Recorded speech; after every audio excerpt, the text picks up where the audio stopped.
What we have here is a good friend of mine, Alan Laws.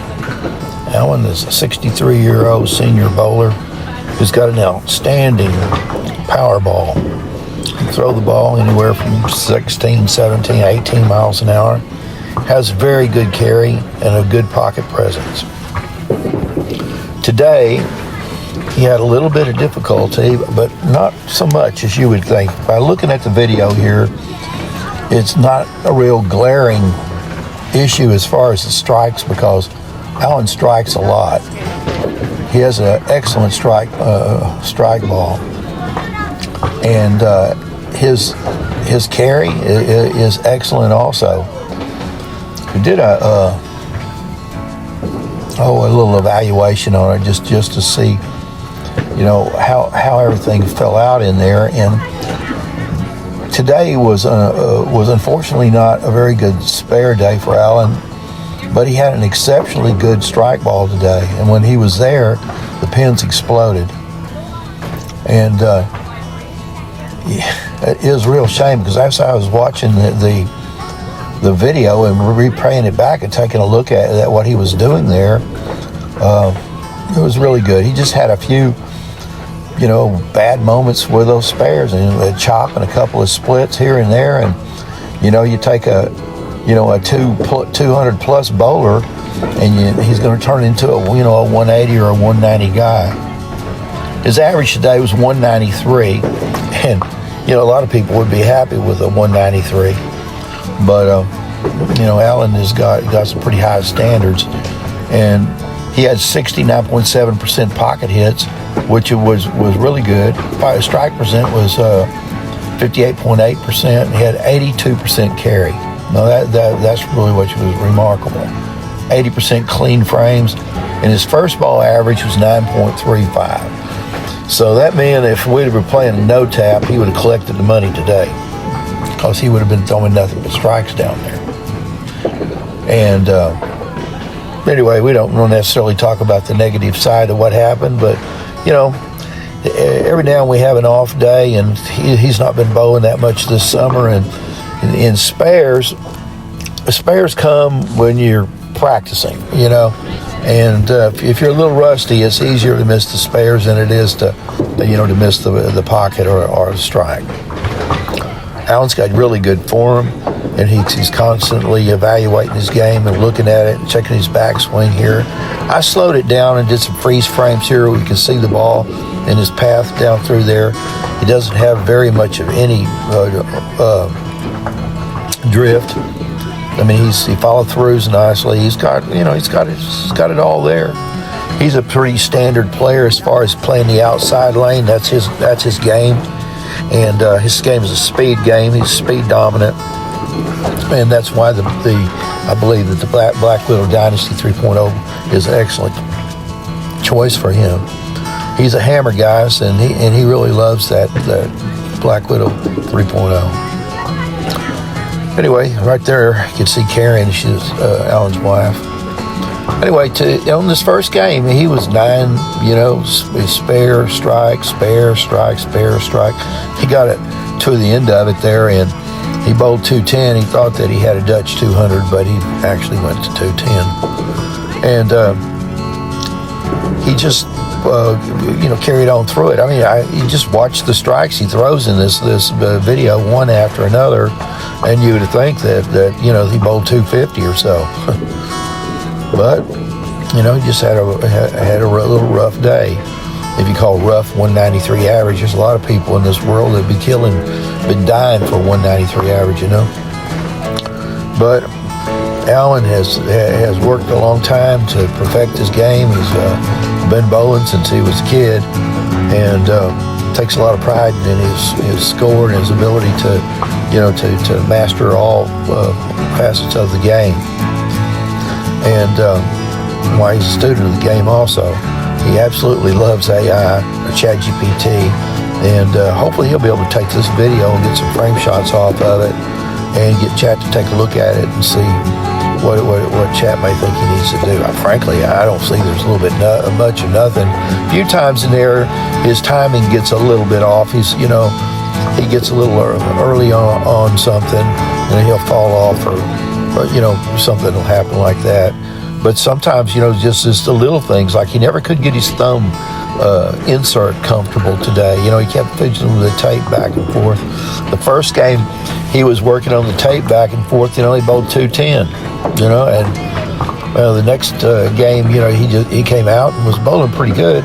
It just, just little things, little minor inconveniences would go along that kept him from getting the higher scores that he's accustomed to, bowling into 250, 60, 270, even 300 range. So he and I bowled together several times in tournaments, and we've done okay a couple of times, and we're looking forward to doing it again, and maybe we'll have some better scores, but today was just an average day, and he just missed it by a little bit. But you see, there's a lot of good things in there. If you go through this video and you watch the strike balls that he has, they're absolutely amazing. And he gets a bunch of messengers flying all over the place. There's all kinds of pin activity that goes on when Alan Law throws the ball. That's a fact. That he wanted to catch that on there. He hit his hip, the ball flipped up in the air. It's a good thing he stopped it. Yeah. I tried to get it to where he could see his situation, and a lot of times I blocked it out, and I wasn't, like I did on the Kita video earlier. I didn't arrange the camera properly. I didn't really think about it at the time. I should have elevated the camera, and held it back a little further. That way we could have got the individual shots in it.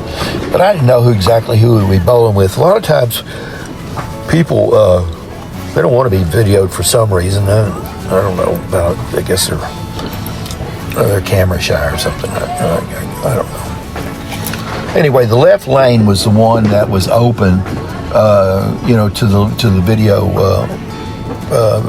process a lot better than the right lane. I was able to get a few shots, on the right side from where the camera position was, providing normally it was me up there beside him when we were bowling, and I would block it off. Of course, I didn't have any idea I was blocking it off.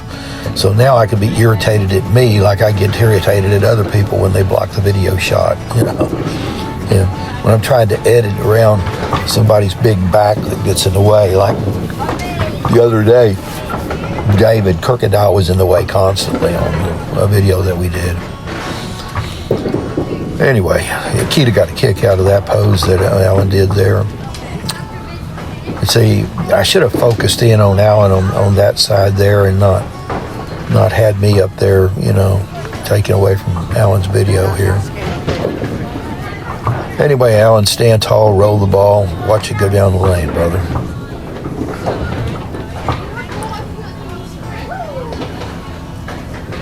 Yep, 7 pin, I guess. Here in a few minutes, he got one that didn't expect. Got a lot of pins flying around down there.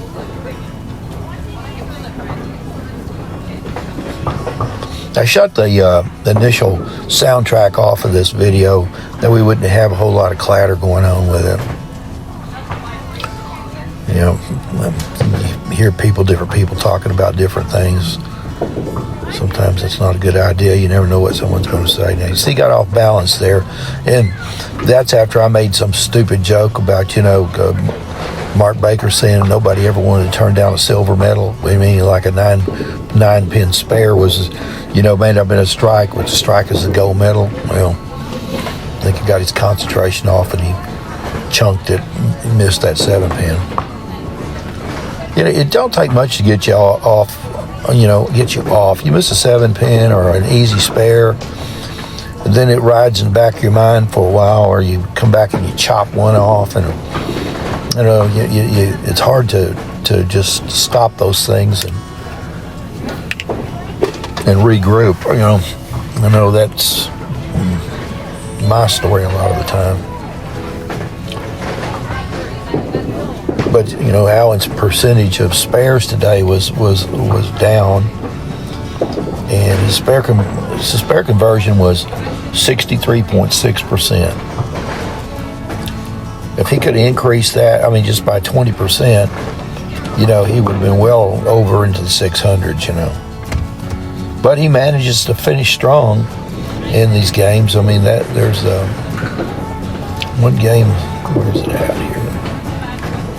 I went back to Lane Talk and was able to pull out his scorecard and, you know, and take a look at it. You know, the first two games he finished strong. He had a turkey in that first game that he finished out, and this is the second game. He had a double and an 8. So I mean, he did great with that. What the real kicker on the whole situation was the third game. You see, look at that strike. I mean, you know, it's beautiful. The pin carry on that thing. Yeah. He just absolutely just blows the pins up. He didn't get any cheap strikes, you know. He gets plenty of pin carry. 80%. 80% carry. That's a lot. That's a lot.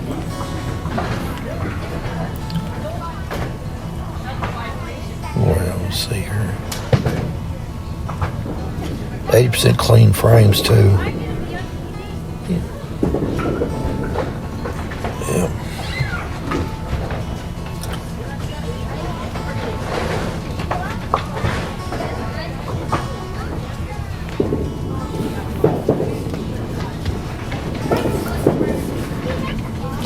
I tried to stop some of these where he could take a look at them and see, but you know, he can look at them on his laptop or his computer, and he can kind of slow it down and see what he thinks he's having a problem with. I honestly don't think he's really having a whole lot of problem with anything, other than he just had a bad day with spares is all. He could have picked up those spares and it would have been a whole other story, you know. And he'd have been in the 650 range, which pretty much is where he probably should be all the time anyway. You know, about 215 average would put him at about 645. I would think that's where he could live pretty easy.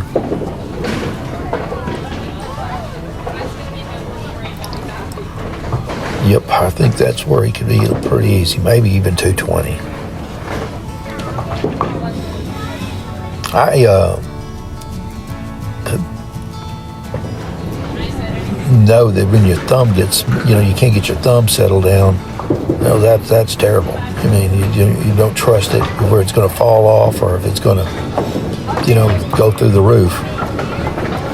I have several thumb inserts that I use because my thumb does go up and down a lot, and so I keep a few of them handy. I put tape in a couple of them, and sometimes it just depends on my hand and what's going on with it. It just swell up, and just if I drink too much or get too much salt in me or whatever. I only drink iced tea for the most part, so I don't have to worry about beer swelling me up. Occasionally I have a Michelob in there just because it's cold and it feels good on my hand. Hell, I ought to just buy it to hold it. There's little Karen. There, she disappeared quickly. I cut her out. Karen, I'm sorry I had to cut you out. It's Alan's supposed to star, not us. You're blocking the damn video, Mike. Get out of the way. Just keep you blocking lane 5. Lane 5 is supposed to be priority, and I sat down right in front of lane 5 with running shot, right over the top of my cap. Like I'm supposed to be the video guy here, and I'm blocking the dang videos off. You see there, right there? That's just aggravating as can be. You chop that thing off, it just ruins the game. It just, then you get thinking, oh, well, now you're looking at the score and you're thinking, oh, how am I going to, but you got to keep going. You got to keep a good posture about it and keep throwing the ball. Yep. All right. Stand tall, roll the ball, Alan. Stand tall, roll the ball.